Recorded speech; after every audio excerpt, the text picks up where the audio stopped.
अस्सलाम वालेकुम जी, मैं तुहाडा अपना वीर काशी पट्टी पिंड 85 वाला। अज मेरा दिल कीता है कि मैं एक ऐसा जिहड़ा सच्चा वाकया जिहड़ा असीं अपणीआं अखां नाल वेखिया अपने वीरां दे नाल, अपने यारां दोस्तां नाल ते अपने वेखण वालिआं नाल शेयर करिए। वो वाकया कुछ इस तरह 2011 दे विच साडी जिहड़ी मैकेनिकल दी वर्कशाप इस्लामाबाद एयरपोर्ट ते जदों बनी है ना, ते ओहदे सामने एक 5-6 कबरां दा एक छोटा जिहा कब्रस्तान सी ते ओह पता नहीं किन्ना पुराना। उत्थे झाड़ियां बूझे बूटियां उगियां सन ते बंदा थोड़ा जिहा अगे करके वेखे ना तो फिर महसूस हुंदा सी कब्रस्तान है। दूरों नहीं पता लगदा सी, दूरों इदां लगदा सी जिवें जंगल जिहा हो गया जड़ी बूटियां दा ना। ते 10 मुहर्रम दी सानूं छुट्टी सी, कंपनी ने दित्ती। असीं यार दोस्त बैठे सी, जिन्हां साडा यार गोगा माना ते बाबा करीसर हो गया ते मूदा हो गया, इदां दे ना साडे यार दोस्त बैठे होण। ते असीं सलाह कीती, मैं आख्या यार टाइम तो अपना वैसे भी स्पेंड हो जाना है, क्यों ना अज आप ना जो अपने बूहे अगे कब्रस्तान पता नहीं किहड़े अल्लाह के नेक बंदियां का कब्रस्तान ते सफाई ना कर लीए। सारियां कहा यार गल तो तेरी ठीक है। असीं टुर पे जनाबे अली, किसी के हाथ च कई, किसी के हाथ च रंबा, किसी के हाथ च दातरी ते किसी के हाथ च बाल्टी। जनाबे अली उत्थे जाके असीं कब्रस्तान साफ करना शुरू किया। तकरीबन 2.5-3 घंटे सानूं लग गए।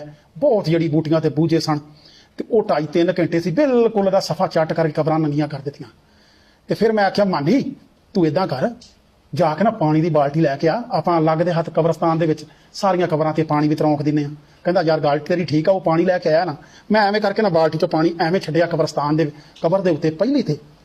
यकीन करो रब्बे काबा की कसम कि इन्ना कि उत्थों ना खुशबू बुल्ले उठे खुशबू दे ते इन्नी तेज कि जिंदगी दे विच असीं उदां दी खुशबू नहीं सूंघी। सारे बंदियां ने बड़े हैरान हुए। फिर जनाबे 250-300 फुट के उत्ते ना एक खोखा सी करियाने का बनाया होया किसी ने, उत्थे लोकी चाह पीण, वो खोखे वाला भी आ गया ते चाह पीण वाले भी आ गए। उन्हें आख्या यार आ खुशबू बड़ी प्यारी कित्थों आई है। मैं क्या यार असीं इस कबर ते पानी मारिया ते पता नहीं किहड़े अल्लाह दे नेक बंदे दी कबर है, इत्थों बुल्ले उठे दे खुशबू दे। हालांकि महसूस हुंदा सी कि पता नहीं 10-15 साल तो किसी सफाई कोई नहीं की।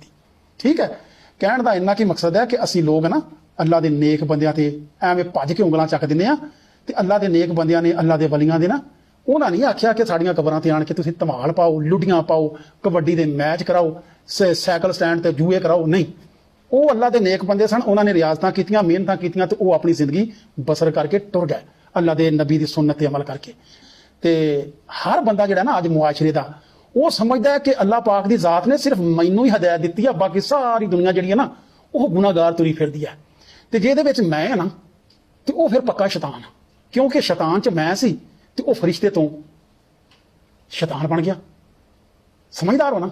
इस वास्ते मेरे वीर आज ही इख्तियार करो, एवें माड़ियां गल्लां ते लोकां दी बेइज्जती ना कर दिया करो, लोकां दी इज्जत करनी सीखो। ये जिहड़ी दुनियादारी एक आरजी ठिकाना है। साडे तो पहले किन्नियां नस्लां तुहाडे सामने गईयां ने। ठीक है, ते टुर आपां भी एक एक करके जाना। तुसीं ये वेखो ना, बचपन तो लग के हुण तक किन्ने साडे यार दोस्त साडे नाल आए विछड़े, कोई आया कोई गया, साडे वडके साडे तो विछड़ गए। करदियां इंसान एक दिन कल्ला ही रह जांदा है।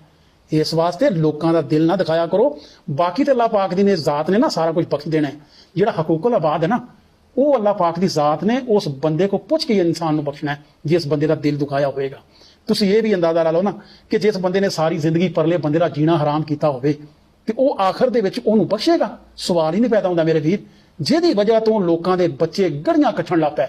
जिवें अजकल अल्लाह पाक की जात ने अगर किसी मसनद दे छड्डी है ना, वो तकबर दे विच इन्ना कि गरूर ते तकबर च भरिया जांदा है कि वो जनाबे अली अपने फैसले मुसलत करन लग पैंदा है। जिस तरह किसी फैक्ट्री च फोरमैन ला लो या दूसरे जनाबे अली अल्लड़ तड़ल्लड़ माड़ियां गल्लां तो जनाबे अली वर्कर कढ़ के बाहर, हालांकि कसूर वर्कर का होंदा ही नहीं है। सिर्फ अपनी अना नूं बचाउण वास्ते, अना दी तस्कीन हासिल करने वास्ते परले दा चुगा चौड़ कर छड्डदे ने। इन्हां लोकां नूं इल्तमास है, मेहरबानी तुहाडी लोकां दीयां रोजियां च लत्त ना मारिया करो, हालात बड़े खराब ने। ते बाकी मेरे वीर हसदे रहो ते वसदे रहो।